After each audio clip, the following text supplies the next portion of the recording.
Chapter 5. I, Kensuke. He was diminutive, no taller than me, and as old a man as I had ever seen. He wore nothing but a pair of tattered breeches bunched at the waist, and there was a large knife in his belt. He was thin too, in places under his arms, round his neck and his midriff. His copper-brown skin lay in folds about him, almost as if he'd shrunk inside it. What little hair he had on his head and his chin was long and wispy and white. I could see at once that he was very agitated, his chin trembling, his heavily hooded eyes accusing and angry. "Damida! Damida!" he screeched at me. His whole body was shaking with fury. I backed away as he scuttled up the beach towards me, gesticulating wildly with his stick and haranguing me as he came. Ancient and skeletal he may have been, but he was moving fast, running almost. "Damida! Damida!" I had no idea what he was saying. It sounded Chinese or Japanese, maybe. I was about to turn and run when Stella, who strangely had not barked at him at all, suddenly left my side and went bounding off towards him. Her hackles were not up. She was not growling. To my astonishment, she greeted him like a long-lost friend. He was no more than a few feet away from me when he stopped. We stood looking at each other in silence for a few moments. He was leaning on his stick, trying to catch his breath. "American? America Jin? America Jin? America Jin? Ikuku Jin? British?" "Yes," I said, relieved to have understood something at last. "English, I'm English." It seemed a struggle for him to get the words out. "No good! Fire! No good! You understand? No fire!" He seemed less angry now, but my mother and my father, they might see the smoke. It was plain he didn't understand me, so I pointed out to sea by way of explanation. "Out there! They're out there! They'll see the fire! They'll come and fetch me!" Instantly he became aggressive again. "Damida!" he shrieked, waving his stick at me. "No fire!" I thought for a moment he was going to attack me, but he did not. Instead, he began to rake through the sand at my feet with his stick. He was drawing the outline of something, jabbering incomprehensibly all the time. It looked like some kind of fruit at first, a nut perhaps, a peanut. Now I understood. It was a map of the island. When it was done, he fell on his knees beside it and piled up mounds of sand, one at each end, the two hills. Then very deliberately he etched out a straight line, top to bottom, cutting the smaller end of the island off from the larger one. "You boy, you here," he said, pointing back towards my cave at the end of the beach. "You!" And he stabbed his finger in the mound of sand that was my hill. Then across the whole of the sand map he began to write something. The lettering was not letters at all, but symbols, all kinds of ticks and pyramids and crosses and horizontal lines and slashes and squiggles, and he wrote it all backwards in columns from right to left. He sat back on his haunches and tapped his chest. "Kensuke, I Kensuke, my island," and he brought his hand down sharply like a chopper, separating the island in two. "I Kensuke here, you boy here." I was already in no doubt as to what he meant. Suddenly he was on his feet again, waving me away with his stick. "Go, boy! No fire, Demida! No fire! You understand?" I did not argue, but walked away at once. When after a while I dared to look back, he was kneeling down beside what was left of my fire and scooping still more sand onto it. Stella had stayed with him. I whistled for her. She came, but not at once. I could see she was reluctant to leave him. She was behaving very oddly. Stella Artois had never taken kindly to strangers. Never. I felt disappointed in her, a bit betrayed even. When I next looked back, the fire was not smoking at all. It had been completely smothered, and the old man was nowhere to be seen. For the rest of that day I stayed in my cave. For some reason I felt safe there. I suppose I had already begun to think of it as home. I had no other. I felt as an orphan must feel, abandoned and alone in the world. I was frightened, I was angry, I was completely bewildered. I sat there, trying to gather my thoughts. So far as I could tell, though, I couldn't be sure of it, there were only the two of us on the island, the old man and me, in which case it stood to reason that only he could have left me the fish and the bananas and the water. Surely that had been an act of kindness, a sign of friendship, of welcome. And yet now this same man had banished me to one end of the island, as if I was a leper, and made it quite clear that he never wanted us to meet ever again. And all because I had lit a fire. None of it made sense at all, unless he was out of his head and completely mad. I took a long, hard look at my situation. I was marooned on an island in the middle of nowhere, very probably with a madman for company and a bunch of howling monkeys, at least one orangutan amongst them, and God knows what else might be hidden in the forest, and millions of mosquitoes that would eat me alive every night. I knew only one thing: I had to get away. But how? How was I ever going to get off the island unless I could attract the attention of some passing ship? I could be here for the rest of my life. The thought didn't bear dwelling on. I wondered how long the old man had been on the island, and what might have brought him here in the first place. Who was he? And who was he anyway, to tell me what I could do and could not do? And why had he put out my fire? I curled up in my cave, closed my eyes, and just wished myself back home, or back on the Peggy Sue with my mother and father. Such wonderful dreaming almost lulled me to sleep, but the mosquitoes and the howling from the forest soon dragged me back to consciousness, to face once again all the appalling implications of my wretched predicament. It came to me suddenly that I had seen the old man's face somewhere before. I had no idea how that could be. As I lay there pondering this, I felt the piece of glass in my pocket pressing into my hip. My spirits were suddenly lifted. I still had my fire glass. I could build my fire again, but this time somewhere he wouldn't discover it. I would wait for a ship to come, and until then I would survive. The old man had survived in this place. If he could, I could, and I could do it alone too. I didn't need him. I felt hungry again and thirsty too. Tomorrow I would go into the forest and find food for myself. I would find water. Somehow or other I would catch fish too. I was good at fishing. If I could catch them in the reservoir back home and off the Peggy Sue, then I could catch them here. I spent that night cursing the hordes of whirring insects that were homing in on me, and the chattering forest that would not be silent, that would not let me be. I kept seeing the reservoir in my mind's eye, and my mother laughing at her skipper's cap. I felt tears coming, and I tried not to think of her.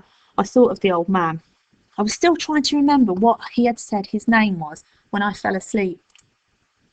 I awoke and knew at once that he had been. It was as if I had dreamed it. Stella seemed to have dreamed the same dream, for at once she was bounding up onto the rocks above the cave.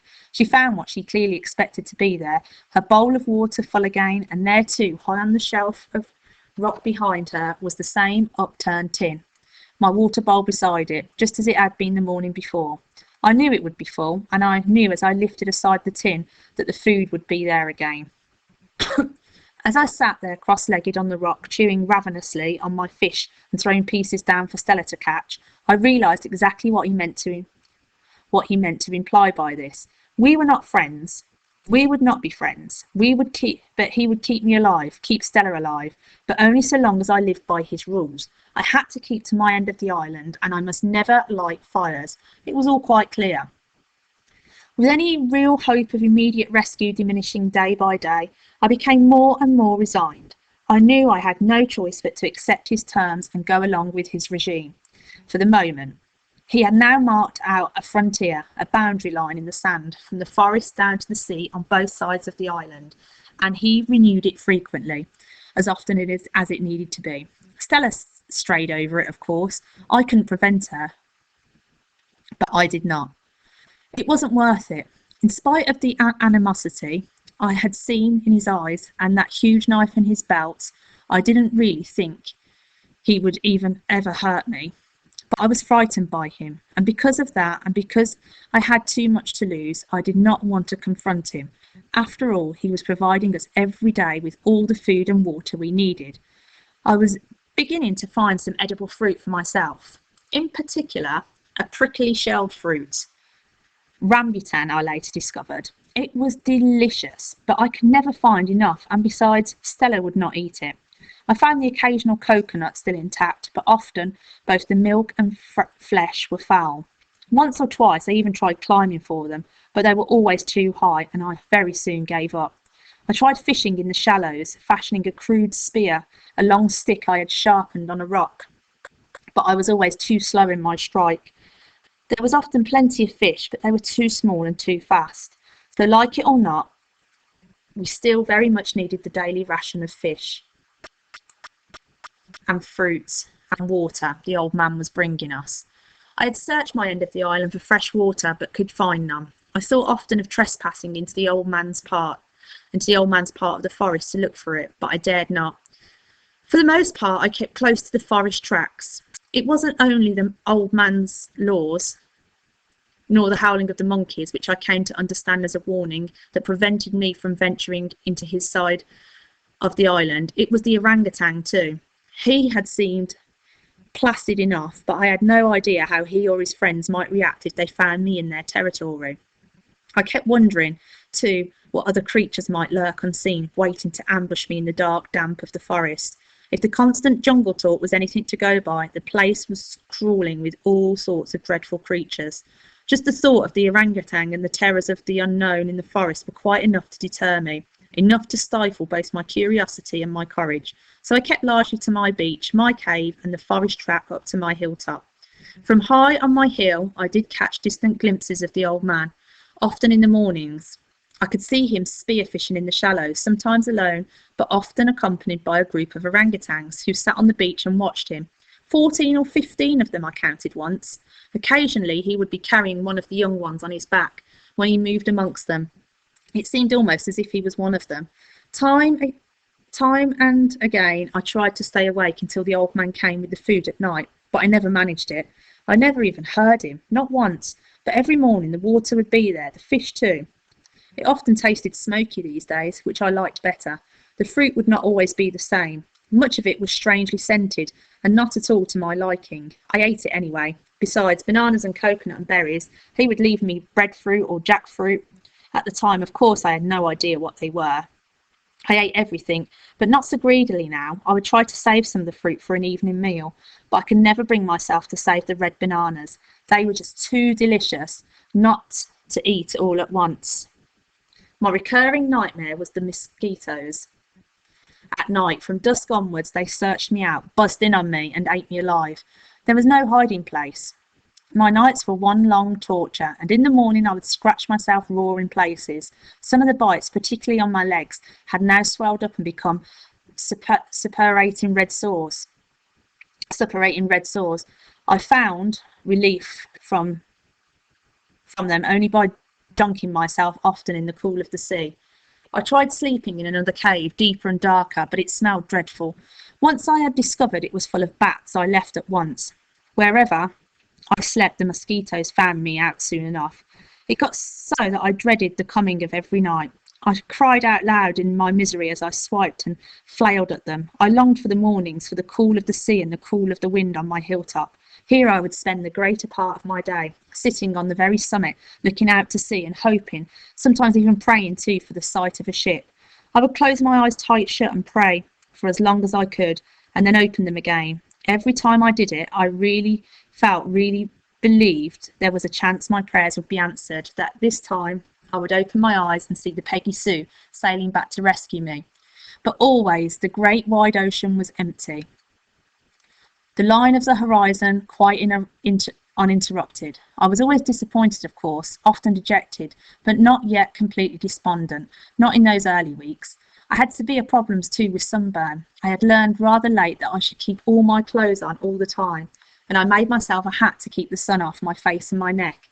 It was very broad and Chinese looking, made of palm leaves, the edges folded into one another. I was quite pleased with my handiwork. Sunburn, I discovered, was a discomfort I could help to prevent, and that sea water could soothe it. At noon I would go down the hill to shelter in my cave from the burning heat of the afternoon sun. Then afterwards I would go swimming. This was the moment Stella longed for each day. I spent long hours throwing a stick for her. She loved it. To be truthful, so did I. It was the highlight of our day. We'd stop only when the darkness came. It always came down surprisingly quickly too, and drove us back once more to our cave, back to my nightly battle with my blood-sucking tormentors. One day, after yet another fruitless morning of watching on the hill, Stella and I were coming out of the forest when I spotted something lying on the sand just outside our cave. At a distance, it looked like a piece of driftwood. Stella got there before and was sniffing it over excitedly. I could see it now for what it was. It was not driftwood at all, but a roll of rush matting. I unrolled it. Inside and neatly folded was a sheet, a white sheet. He knew, the old man knew my miseries, my discomforts, my every need. He had been watching me all the time, and closely too. He must have seen me scratching myself, seen the red wheals on my legs, on my arms, and seen me sitting in the sea every morning to soothe away my sores. Surely this must mean that he had forgiven me now for lighting the fire. I carried the matting inside the cave, unrolled it, wound myself in the sheet, and just lay there, giggling with joy. I could pull the sheet right up over my face. Tonight there would be no way in for those cursed mosquitoes. Tonight they would go hungry. I went racing along the beach to the boundary line, where I stopped, put my hands to my mouth and shouted, "Thank you! Thank you for my bed! Thank you! Thank you!" I didn't really expect an answer, and none came. I hoped he might come himself, but he didn't, so I wrote my thanks in the sand right by the boundary line and signed it. I wanted so much to see him again, to talk to him, to hear a human voice. Stella Artois had been a wonderful companion to me. Good for confiding in, good for a cuddle, good for a game, but I so missed human company. My mother, my father, lost me now, perhaps forever. I longed to see the old man, to speak to him, even if he was a bit mad, even if I couldn't understand much of what he was saying. That night I was determined to stay awake for him, but comfortable on my new mat in bed, protected and swaddled in my sheet, I went to sleep quickly and never woke once. The next morning, after breakfast of fish and jackfruit and coconut, Stella and I made our way back up to the top of the hill, or Watch Hill as I now called it. The other one I had named His Hill. I was repairing my Chinese hat, replacing some of the palm leaves. It never seemed to hold together for very long. When I looked up and saw a ship on the horizon, there was no mistake. It was the long, bulky profile of a supertanker.